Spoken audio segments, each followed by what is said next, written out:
प्यारे बच्चों, GH success Hindi classes में आप सबका स्वागत है। अगर अभी तक आपने मेरे यूट्यूब चैनल को सब्सक्राइब नहीं किया है तो कर लें। बच्चों, अब आगे हम लोग पढ़ते हैं सूरदास का पद संख्या 8। उधव मन न भय 10-20, एक हुतौ सो गयो श्याम संग को और आधे इस पद में सूरदास ने श्री कृष्ण के बारे में ये बतलाया है। जब श्री कृष्ण जी मथुरा चले गए हैं और गोपियां उनके वियोग में व्यथित हैं, व्याकुल हैं, तो उद्धव जी श्री कृष्ण का संदेश लेकर ब्रज में आए हैं। उद्धव जी श्री कृष्ण का संदेश लेकर, क्योंकि श्री कृष्ण मथुरा में है तो वहां से संदेश लेकर ब्रज में आए हैं और गोपियां उनसे अपने मन की व्यथा कहती हैं। तब जब उद्धव ब्रज आते हैं तो गोपियां अपने मन की व्यथा उद्धव से कहती हैं और कहती हैं श्री कृष्ण का अतिरिक्त हम किसी का आराधना नहीं करेंगे। तो वही बात यहाँ इस पद में सूरदास ने बतलाया है। कैसे बतलाया है देखते हैं हम लोग। उद्धव मन ना भय 10-20, गोपियां कहती हैं कि हे उद्धव हे उद्धव, मन ना भय 10-20, हमारे पास 10-20 मन नहीं है। गोपियां कहती हैं हे उद्धव माने हे उद्धव, मन ना भय 10-20, हमारे पास 10-20 मन नहीं है। एक हुतौ सो गयो श्याम संग, एक हुतौ माने था, एक हुतौ माने एक था, मतलब हमारे पास एक ही मन था। सो गयो श्याम संग माने श्री कृष्ण, सो गयो माने वह भी श्री कृष्ण के साथ, संग माने साथ, श्याम माने श्री कृष्ण के साथ, गयो माने चला गया। हमारे पास एक हुतौ माने हमारे पास एक ही मन था, वह भी सो गयो, वह भी श्याम संग श्री कृष्ण के साथ चला गया। गयो माने चला गया। को और आधे ईस, अब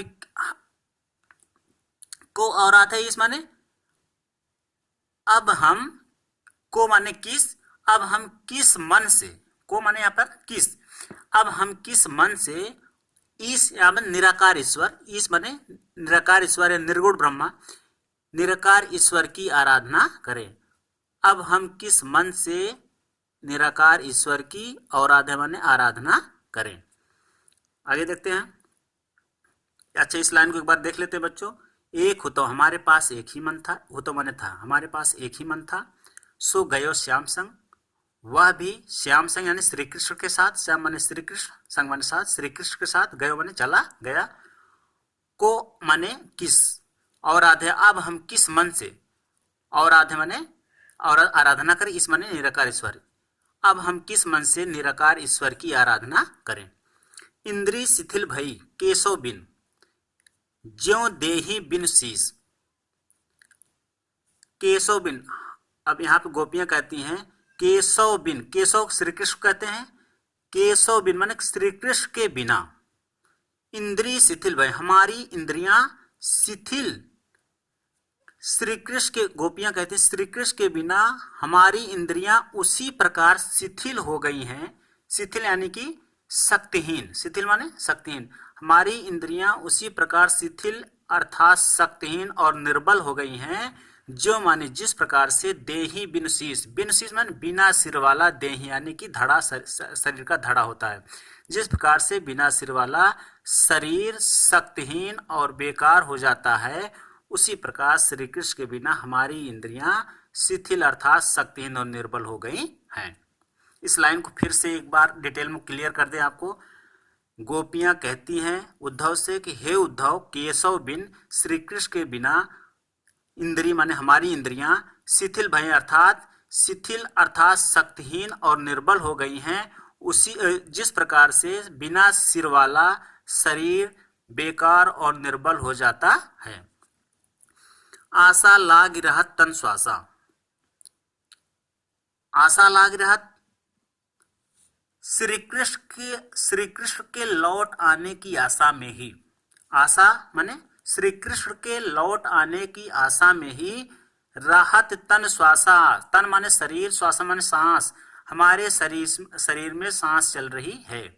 फिर से देखिए इस लाइन में, आशा लाग रहत तन श्वासा, श्री कृष्ण के लौट आने की आशा में ही, आशा लग रहा है मैंने, श्री कृष्ण के लौट आने की आशा में ही हमारे शरीर में श्वास चल रही है, यानी सांस चल रही है। अभी हाँ फिर से देख लीजिएगा इसको, श्री कृष्ण के लौट आने की आशा में ही अभी तक हमारे शरीर में, तन माने शरीर, हमारे शरीर में श्वासा माने सांस चल रही है।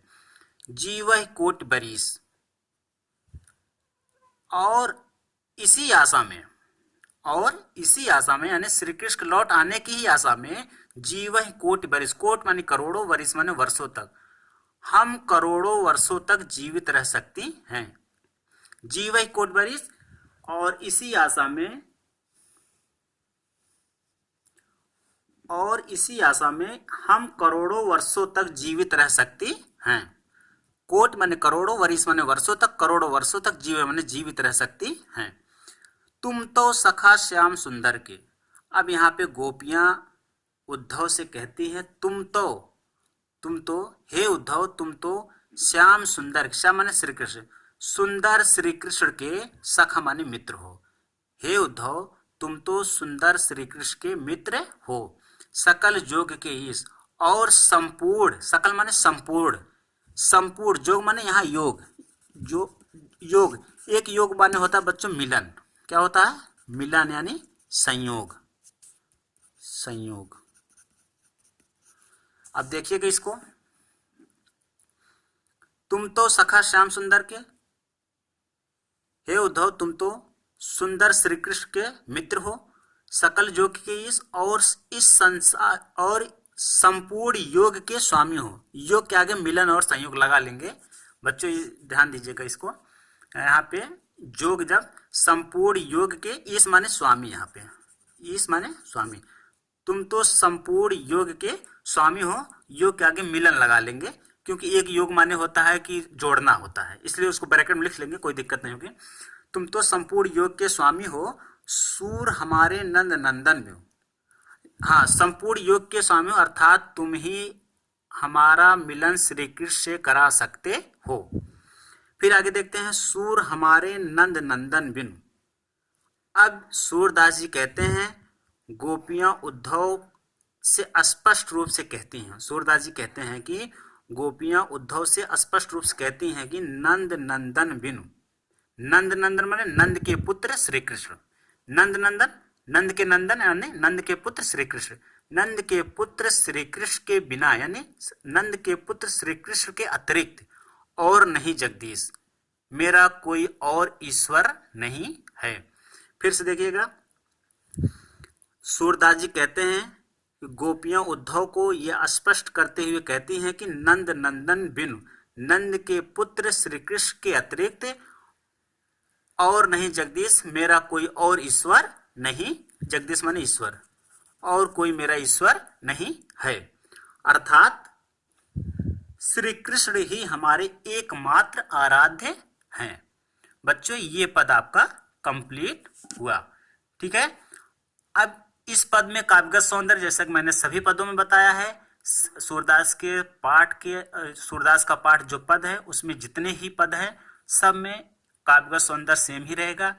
भाषा ब्रज, छंद गे पद, रस, इसमें बच्चों रस जो है, इसमें रस हमको लगता है बच्चों इसमें बताया गया है कि